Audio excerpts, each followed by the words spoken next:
This video is sponsored by Level 8 Luggage. Get 10% off using code Nonstop10. Coming up today, we're back in China to take the brand new premium first class service on board the fastest train in the world. We'll be whisked over 1,300 kilometers in just 4.5 hours, so come along with me and let's check it all out together.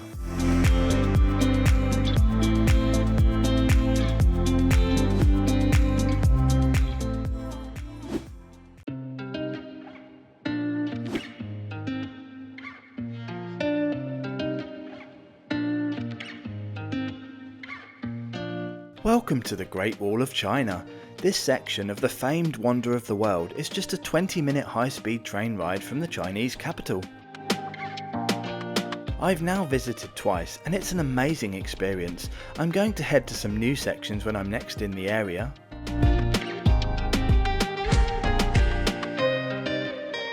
If you don't speak English, please turn on the closed caption subtitles below, which are translated into 140 languages.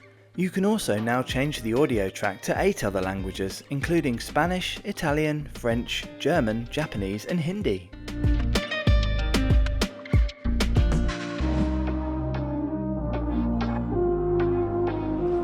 Okay, fast forward to the next day and we're at Beijing South Station to embark on this ultra high speed journey to Shanghai. This is the largest station in the Chinese capital with 24 platforms which opened in 2008. It currently handles over 1 million passengers across 500 train movements every single day. You can arrive by lines 4 or 14 of the Beijing Metro, but I got a very inexpensive taxi straight here as I was staying about as close to the railway station as I was to a metro station. Each entrance will filter you into a security checkpoint. As a foreigner using a passport as your ID, you'll usually need to use the manual verification line, which is at either end of the gate line. They will then verify your ticket, which is linked to your passport number. There are no physical tickets at all. There is then an airport-style bag X-ray and body metal detector check. Liquids are allowed, but some people report having aerosols confiscated here. However, I've never had a problem personally. Then you are through to the large main concourse, which has space for 10,000 passengers to wait at the same time.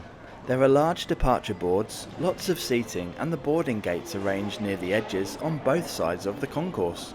The station is absolutely huge, covering over 320,000 square metres over 5 levels. There is also a centrally located information kiosk, but be prepared to use a translator app to converse here. Many shops and eateries are also spread around the edge of the station.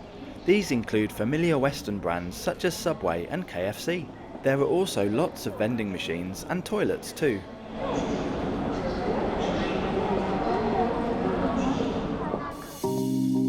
If you need new luggage for your travels this year, then get a great deal with Level 8. I've now been using the stylish Roadrunner 20-inch carry-on case for the past 6 months, and now I won't travel without it. It features ultra-quiet 360-degree durable spinner wheels for effortless movement and a quick-access lockable front laptop and tablet pocket. It has a large 38-litre capacity, a multitude of storage pockets and is super durable for every situation. There is also a lifetime warranty for absolute peace of mind on endless adventures. Level 8 are offering my viewers a discount of 10% off every order using code Nonstop10. Just click the link above now or in the description below.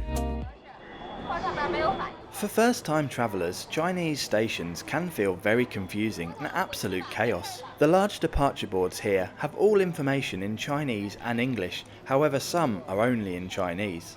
They always show the train number and departure time the same, so just follow this. Our train today is the G9 service to Shanghai Hongqiao, departing at 11 AM, boarding from gate 10. There are gates 10A and 10B. Which one you board from depends on your coach number, which are displayed above the boarding gate. I always queue up at the staffed lane, as I rarely got the passport readers on the automatic gate line to work, and you just hold the Chinese people up who simply tap their ID cards to board. Then just follow the crowds down the escalator to the platform. Lifts are also available for step-free access.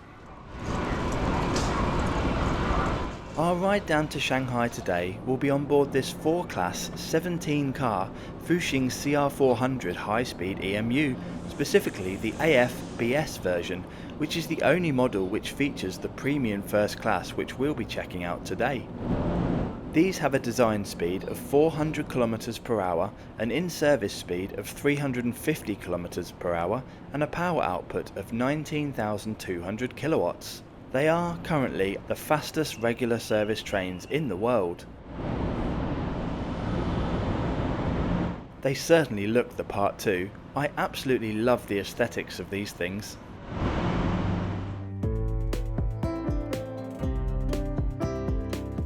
Before we board, let's check out today's southbound route from Beijing South to Shanghai Hongqiao.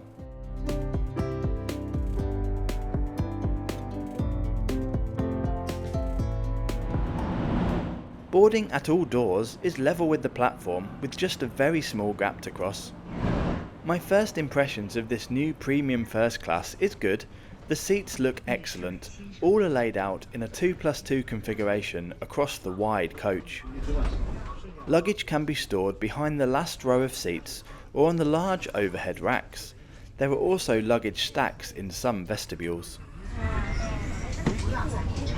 All seats rotate to face the direction of travel, and here is mine for today, a window seat. We'll be sure to check it out in more detail once we get going.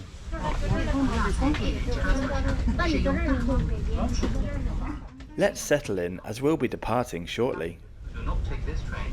Please get off in time, so as not to inconvenience your train. We leave right on time at 11 AM. Chinese trains are very punctual, as much as or better than Japanese ones in my experience.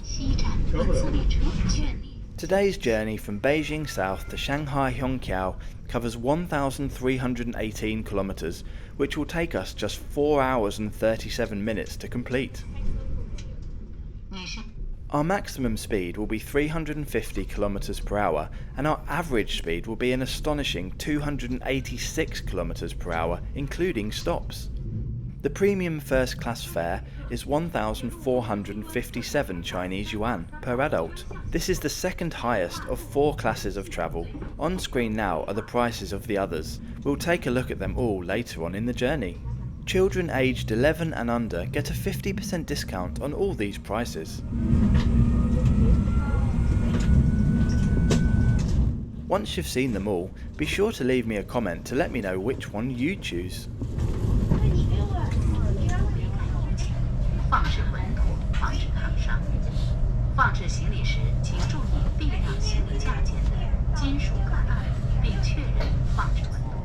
Ladies and gentlemen, for the safety of you and others, please do not carry... The Chinese high-speed rail network still blows my mind every time I ride it. It's by far the largest in the world, and it's not even close. And none of this existed just 20 years ago. And today there is around 48,000 kilometers of high-speed track in China alone. To put that into context, the rest of the world combined has around 17,000 kilometers of high-speed track in total. The Chinese high-speed rail system now carries over 4 billion passengers annually, a figure which is steadily growing year on year. Shortly after we leave the Beijing suburbs, the complimentary service begins. Every passenger gets a choice of Coke, orange juice or water and a snack box.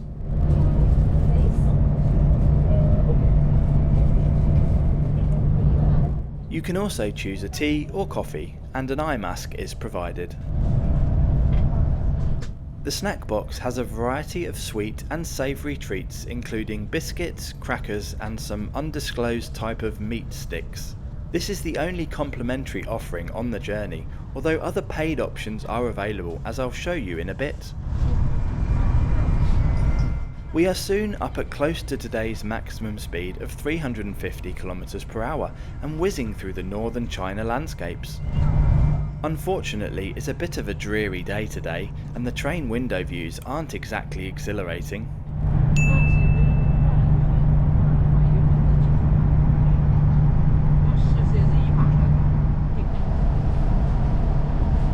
Okay, time to check out the seats here in premium first class. They look super stylish, finished in this cream leather, and have amazing legroom. They are super soft, come with a pillow, and have a great ergonomic shape. There's also a winged, padded headrest. Within the storage pocket on the seat in front of you are some slippers, a sick bag, and some magazines, which are all in Chinese only. Above this is a small drinks and electronic device shelf, then a larger expandable tray table comes out of the armrest. Another table is deployable from the wall, but this can only be used when the seats are in a bay of 4 working layout, as seen here. The seats are electronically adjustable within their own clamshell, so you don't intrude on the person behind's space. There is also a thigh support section. 2 power sockets, 1 USB-A and 1 USB-C ports are shared between 2 people. Just above these are an additional storage pocket, and then on the seat is an LED reading light. Coat hooks can be found on the back of the seat in front of you and also on the wall.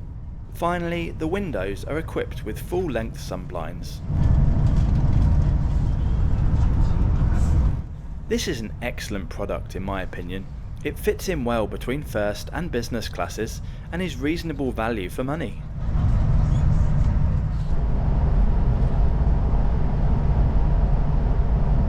These trains have onboard Wi-Fi, but you need a Chinese phone number to register for it. So to stay connected wherever I go, I always use an eSIM, especially in China because they route traffic through Hong Kong, so you get access to all your regular apps. I recommend Airalo.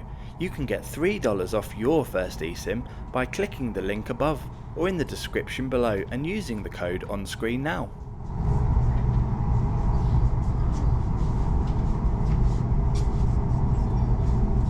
The massive skyscrapers off in the distance means we are on the approach to another one of China's megacities. This is Jinan, capital of the Shandong province, home to 9.2 million people. This makes it more populous than London or New York, but you've probably never heard of it, right? We call at Jinan Xi, or West, the main high-speed station in the city and one of 4 major stations here in total. There are big plans for future railway connections in Jinan, with 7 high-speed lines planned to converge here, making it one of eastern China's most prominent junction stations, with trains heading off in 8 different directions. Okay, let's go and check out some more of the train. Sinks are located in the vestibules of each coach. As are the toilets. There is both Western and squat style ones available. These were all impeccably clean, with the water working and both soap and toilet paper stocked up. This was the same on all Chinese trains I rode. Great job.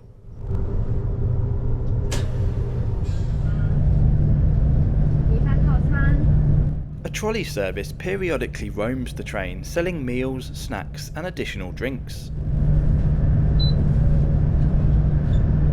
I went for an orange juice and kung pao chicken with rice.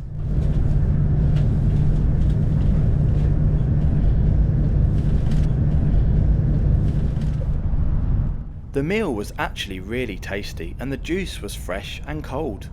The total price was 55 yuan.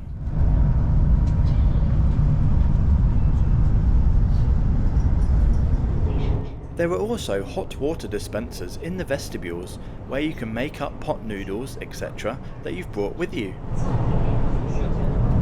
In addition, there is a cafe counter which sells a larger selection but similar things to that which you can buy from the trolley service, including some souvenirs and toys. Now let's take a look at the other classes. First class is in a 2+2 configuration. The large cloth recliners are wide and have great padding, tray tables, power sockets and also come with a welcome drink and small snack box. For overall value versus comfort, this would be my class of choice for most Chinese trains. Second class is in a very dense 2+3 layout. I find these seats very narrow, especially in the middle. They still have good legroom and recline, along with power sockets and a tray table. The small upgrade in price to first class gives endlessly more comfort, especially on longer journeys. Second class is also where you'll find the 2 wheelchair spaces with accompanying companion seats. An accessible toilet is located right next to this area. Business class on these trains is the older 2+1 layout with angle flat recliners. A complimentary full meal with snacks and drinks are provided. Here is the newest business class suites with a lie flat bed, which is available on some Beijing Shanghai services, the ones without a premium first class option. To see my review of this, which is the best regular service train seat in the world, click the link above now.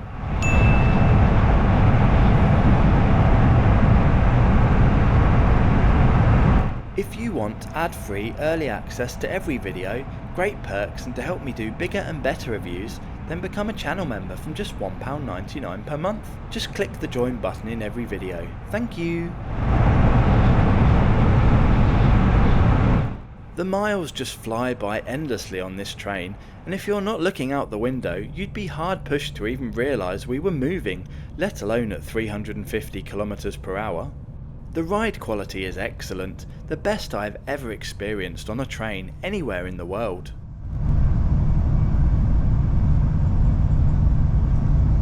We are now approaching Nanjing, former capital of China under many previous dynasties from the 3rd century right up until 1949. Capital of the Jiangsu province and home to nearly 10 million people, Nanjing's importance in education is undeniable, with a higher percentage of residents being students here than any other city in the world. There are well over 100 institutions of higher learning, including 31 universities and 97 academies in the local area. We call at Nanjing Nan, or South Station, the main high-speed hub of the city, which opened in 2011 to coincide with the opening of the Beijing-Shanghai high-speed line. It has 28 platforms serving over 650 mainline train arrivals and departures per day. It is also served by 4 of Nanjing's metro lines for onward travel connections.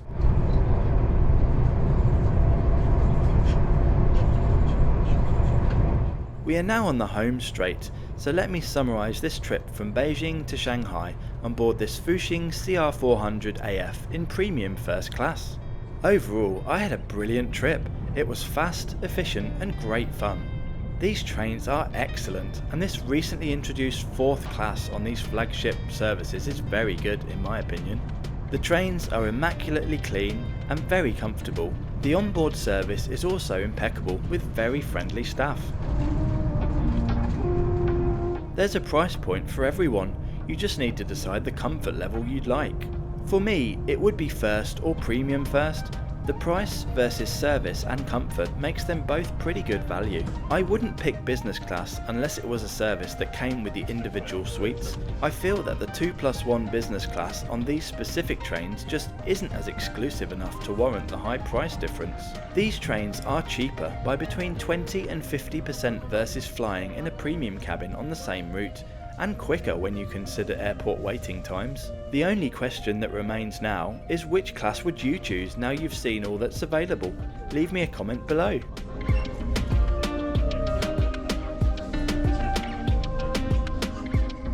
We arrive at Shanghai's Hongqiao station exactly on time to the minute at 3:37 PM.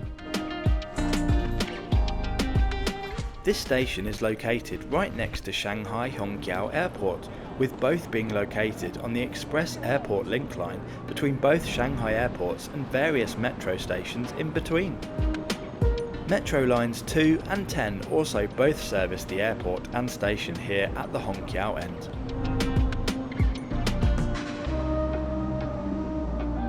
Have you been on any Chinese high-speed trains before? If so, which ones and on which routes? How did you find them? Let me know in the comments below.